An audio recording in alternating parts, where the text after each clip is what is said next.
dia, bom dia para o nosso bom Deus, bom dia para todos nós, encarnados e desencarnados. Estamos aqui, meus amigos, para mais um Evangelho segundo o Espiritismo. Nós só temos que agradecer a Deus esta oportunidade que Ele está nos dando todos os dias, estudando os ensinamentos de Jesus. Senhor, nós te agradecemos por mais este dia, está nos dando de presente, por tudo que está por vir, pelas suas bênçãos e pelo seu amor. E para hoje, meus amigos, vamos ter mais fé, mais coragem, força e bastante sabedoria. Vamos pedir a Jesus que nos ajude a refletir sobre a passagem do Evangelho de hoje, as reflexões edificantes. Que Deus abençoe o nosso dia. Vamos procurar uma posição agradável, serenar a nossa mente, inspirando e respirando profundamente, visualizando a imagem do Cristo, nossa mãe Maria, sentindo a presença de Deus, e vamos conversar com Ele. A primeira mensagem edificante é do livro Otimismo Todo Dia, de Lorival Lopes. A de hoje é a de número 147. Ela diz o seguinte: nenhuma pessoa tem futuro melhor que o seu. Deus, o tempo, o amor teceram para você uma felicidade destinada a se concretizar infalivelmente, não podendo ninguém ocupá-la em seu lugar.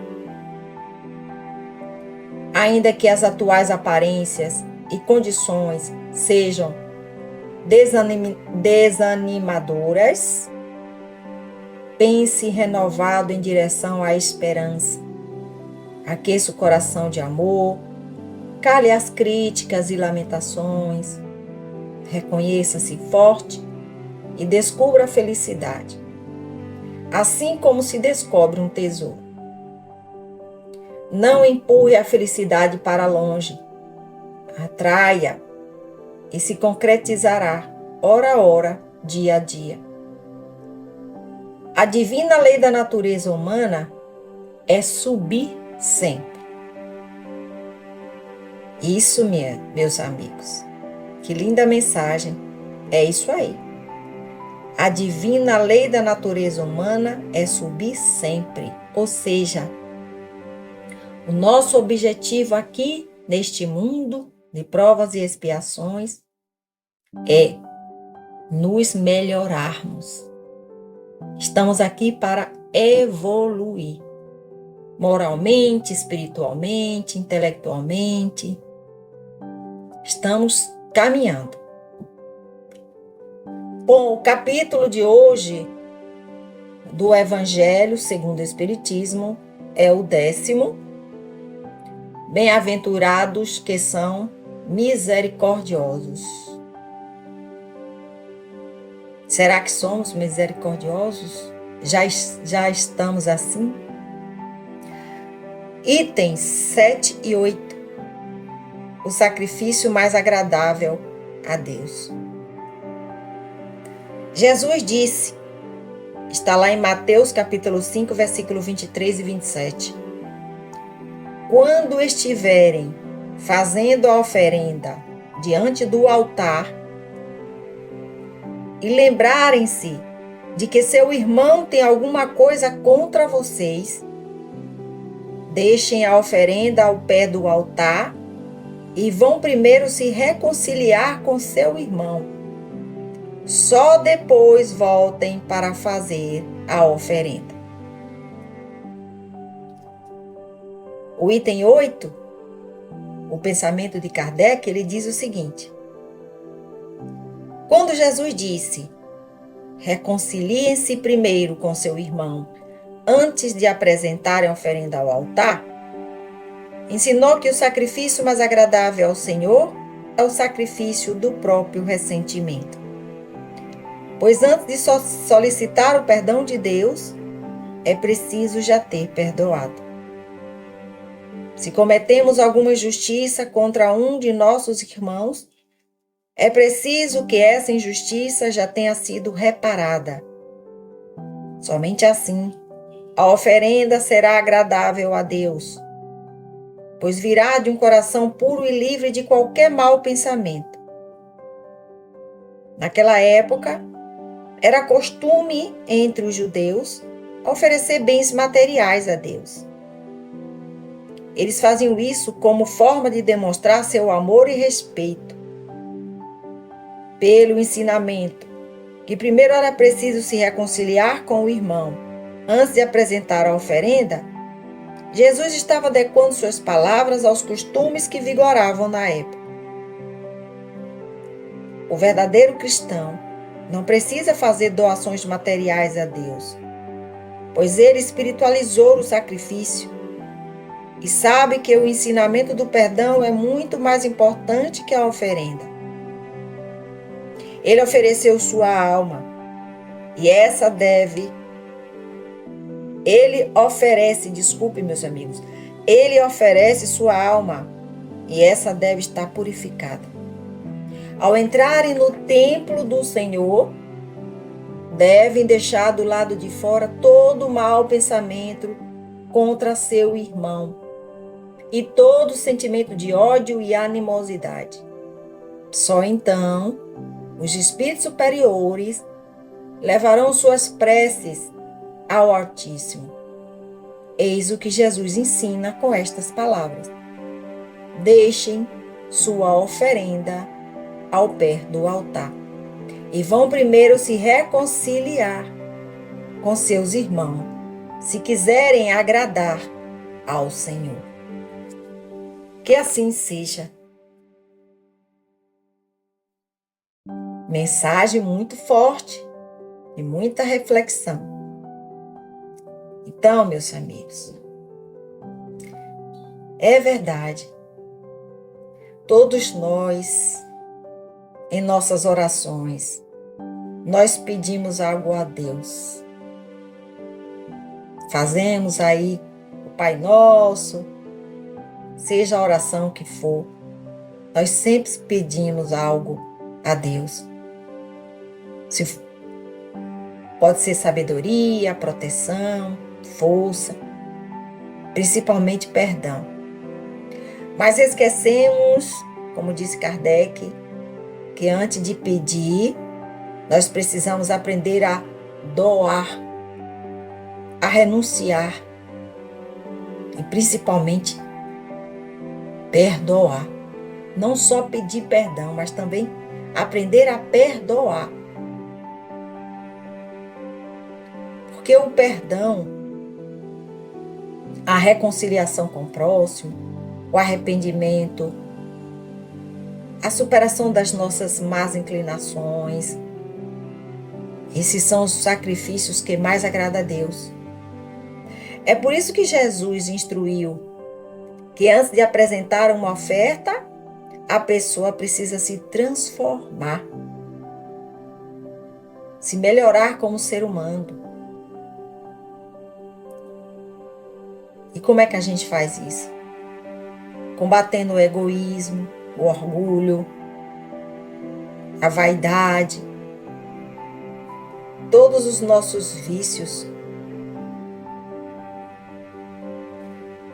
Como disse Kardec,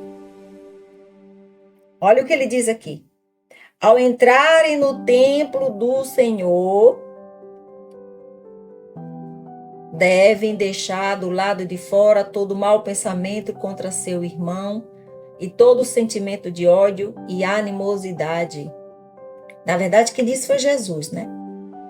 O que ele quer dizer com isso? Ao entrarem no templo do Senhor, devem deixar de fora.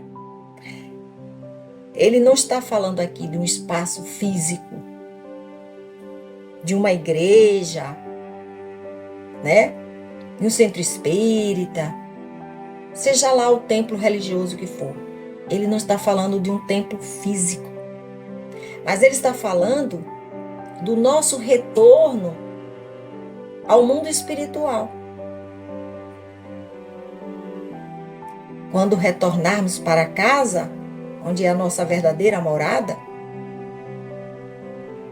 a gente tem que deixar de fora os maus pensamentos, o ódio, o rancor, a animosidade. Só então os espíritos superiores levarão as nossas preces ao Senhor. Precisamos observar quais os sacrifícios que nós fazemos aqui enquanto estamos na terra. Porque para Deus a misericórdia e o amor são muito mais valiosos do que rituais e sacrifícios externos. Quantas pessoas fazem vários sacrifícios aí externos, rituais, em nome de Deus, mas que na verdade o coração anda muito sujo. Então vamos fazer o bem sem olhar a quem, vamos fazer boas ações, vamos estudar mais os ensinamentos do Cristo e aí sim, nós poderemos colocar a nossa oferenda no altar. Possamos refletir sobre isso. E que Deus nos ajude sempre. Para que a gente possa evoluir cada vez mais. Que assim seja. Neste momento, vamos nos unir em pensamento, visualizando o nosso planeta Terra, e vamos formar uma corrente, cada um segurando nas mãos, visualizando uma luz que envolve todo o nosso planeta. E esta luz adentra a nossa casa física e mental, que possa tocar em nossos corações, aliviar as nossas dores físicas e espirituais, tocar no coração daqueles que neste momento estão sofrendo, estão agonizados, estão presos, aqueles que estão vivendo lá nas guerras, principalmente as guerras internas. Que Jesus possa abençoar cada um de nós e que a gente tenha sabedoria para nos transformar. Deus nos dê força para isso. Que assim seja. A mensagem final de hoje, a reflexão, ela diz o seguinte: às vezes, a vida nos ensina que as coisas mais preciosas são aquelas que não têm preço. É o cheiro do café pela manhã, o som suave da chuva batendo na janela, ou o brilho de um pôr do sol que por um instante faz o tempo parar. As coisas mais simples têm uma força silenciosa. Elas nos lembram que no meio do caos, o que realmente importa não é aquilo que podemos acumular, mas os momentos que podemos sentir. A simplicidade guarda em si um tipo de magia. É na gargalhada sem motivo, na flor que desabrocha no meio do concreto, no abraço apertado de alguém que amamos. São esses detalhes que nos fazem perceber que não precisamos de muito para nos sentirmos completos. A vida passa depressa e a beleza está em aprender a desacelerar, a enxergar o que está sempre diante de nós, mas que tantas vezes esquecemos de valorizar. E no final, não são as grandes conquistas que definem nossa história, mas os pequenos gestos, aqueles que talvez ninguém veja, mas que preencham a alma. Que Deus nos abençoe. Ilumine o nosso dia. Que assim seja, assim é e assim será. Graças a Deus.